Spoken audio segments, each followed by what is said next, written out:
சொன்ன சொல்லை காப்பாற்றும் தெய்வம் உம்மையன்றி யாரும் இல்லை.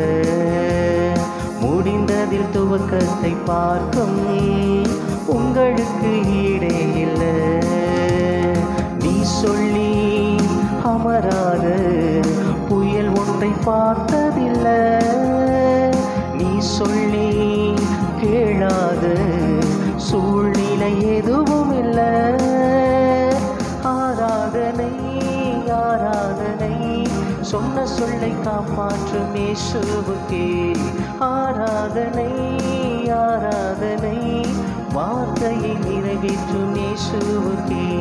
சொன்ன சொல்லை காப்பாற்றும் தெய்வம் உம்மையன்றி யாரும் இல்லை. முடிந்ததில் துவக்கத்தை பார்க்கும் உங்களுக்கு ஈடே